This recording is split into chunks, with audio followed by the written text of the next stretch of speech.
بسم اللہ الرحمن الرحیم۔ السلام علیکم۔ کیا ہوا، آج بھی نوکری نہیں ملی؟ گھر میں داخل ہوتے ہی بیوی نے سوال کیا۔ نہیں، میں نے مایوسی سے جواب دیا۔ پتہ نہیں کس کی منحوس نظر لگ گئی ہے، اچھا خاصا چلتا ہوا کاروبار برباد ہو گیا۔ لوگ تو صرف جلتے ہیں، کسی کی خوشی کو کہاں دیکھ سکتے ہیں۔ اب کلیجوں میں ٹھنڈ پڑ گئی ہوگی۔ میری بیوی بربراتی رہی۔ میں نماز پڑھ کر سونے آیا مگر نیند کسی طرح نہیں آ رہی تھی۔ نہ جانے کیا بات ہے، کیوں رزق تنگ ہو گیا۔ میں سوچوں میں گم تھا، سوچتے سوچتے نہ جانے کب کئی سال پہلے کے زمانے میں پہنچ گیا۔ ہم 6 بہن بھائی تھے۔ ہم بہت زیادہ امیر تو نہیں تھے مگر کھاتے پیتے گھرانوں میں شمار ہوتا تھا۔ امی کو مہمانداری کا بہت شوق تھا۔ مجھے نہیں یاد کہ کبھی امی نے ہم لوگوں کے لیے دعوت والے کھانے بنائے ہوں۔ جب گھر میں کچھ اچھا بننا ہوتا میں سمجھ جاتا آج کوئی مہمان آئے گا۔ ہم لوگ اپنے دادا دادی کے ساتھ ایک ہی گھر میں رہتے تھے۔ دادی اماں نے تایا جان، چچا جان اور میرے ابو کو ایک ہی گھر میں پوشن بنا کر دیے تھے۔ اس طرح ہم ایک ہی گھر میں بھی تھے اور الگ بھی۔ زندگی بہت پرسکون تھی۔ مجھے یاد آیا کہ گھر میں کوئی پریشانی ہوتی امی فوراً دادی امی سے دعا کا کہتی تھی۔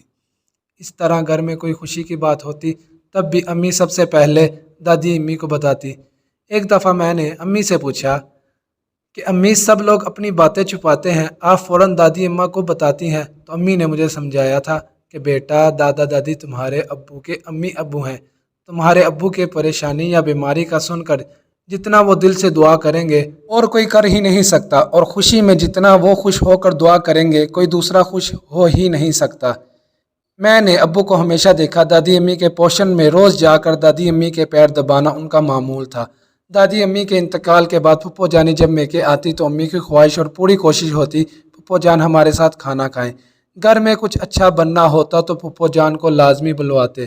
امی کہتی تھی جن بھائیوں کے گھر ان کے بہنوں کے لیے کھلے ہوتے ہیں ان گھروں میں اللہ کی رحمت برستی ہے۔ امی ہم سب سے دادی امی دادا ابو کے چھوٹے موٹے کام کرواتی اور سمجھاتی کہ جو بچے اپنے بڑوں کی خدمت کرتے ہیں وہ اپنی زندگی میں بہت کامیاب ہوتے ہیں۔ اور یہی نہیں، خاندان میں محلے میں جو بزرگ ہوتا امی خود بھی ان کا خوب اکرام کرتی اور ہم سب کو بھی ترغیب دیتی۔ امی کا کہنا تھا کہ بزرگوں کی دعائیں بازار اور پیسے سے نہیں خریدی جا سکتی۔ اچانک میں اپنے خیالات سے چونک گیا۔ یا اللہ، یہ مجھ سے کیسی غفلت ہوگی، میں بے ساختہ بول اٹھا۔ جب میری شادی کا وقت آیا تو امی نے بھی مجھے الگ پوشن دیا کہ میں اپنی دلہن کے ساتھ رہوں۔ میری بیوی میرے گھر والوں سے زیادہ خوش نہیں تھی۔ میری جاب اچھی تھی اس لیے بہت جلد میں نے بیوی کی خاطر الگ گھر کر لیا۔ میری بیوی اس دن بہت خوش تھی، میں بھی بہت خوش تھا، مگر اپنی خوشی میں نے اپنے امی ابو کا چہرہ غور سے دیکھا ہی نہیں تھا۔ پہلے تو پھر میں ہر دوسرے دن امی ابو کی طرف چلا جاتا تھا، پھر مصروفیات بڑھتی گئی، میرے 2 بچے ہو گئے، ادھر میرے بھائیوں کی شادیاں بھی ہو گئی، مگر وہ سب اسی گھر میں امی کے ساتھ رہتے تھے۔ بہنیں بھی آہستہ آہستہ اپنے گھر کی ہو گئی۔ شروع میں تو میں امی ابو کو اپنے گھر آنے کا کہہ بھی دیتا تھا، پھر تو کئی برس ہو گئے کہا بھی نہیں۔ بہنوں کو شادی کے بعد ایک دفعہ بلا کر بھی پوچھا نہیں۔ یا اللہ، یہ کیسی زندگی گزار رہا تھا۔ خاندان محلے کا کیا ذکر، میرے دل اور گھر میں تو اپنے سگے بہن بھائیوں کے لیے بھی کوئی جگہ نہیں تھی۔ ابو بہت بیمار رہتے تھے۔ میری بیوی میرے بچوں کو ان کے پاس تک نہیں جانے دیتی تھی کہ بیمار ہیں، جراثیم لگ جائیں گے، مگر مجھے کیا ہو گیا تھا؟ میں کیوں اپنے حواس کھو بیٹھا تھا کہ اچھے برے کی پہچان ہی نہیں رہی۔ میں نے اپنے گھر کا رزق خود ہی برباد کیا۔ برسوں ہو گئے کوئی مہمان نہیں آیا، کسی کے لیے دسترخوان دراز نہ ہوا۔ میں جیسے گہری نیند سے بیدار ہو چکا تھا۔ رات گہری تھی مگر اب سویرا بھی قریب تھا۔ اگلے دن صبح میں امی کے گھر پہنچ گیا۔ دادی جان، تایا ابو آئے ہیں۔ میرے بھتیجے بھتیجیاں میرے آنے پر بھرپور خوشی کا اظہار کر رہے تھے۔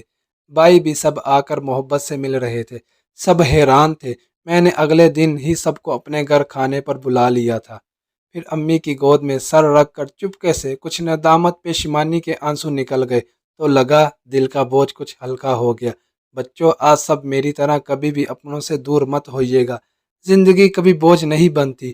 جب ہمارے ساتھ ہمارے ماں باپ بہن بھائی اور خونی رشتوں کا ساتھ اور محبت ہو، اپنوں سے ہر پریشانی اور غم کہہ دینے سے، دعا کی درخواست کرنے سے غم پریشانی کم ہو جاتا ہے۔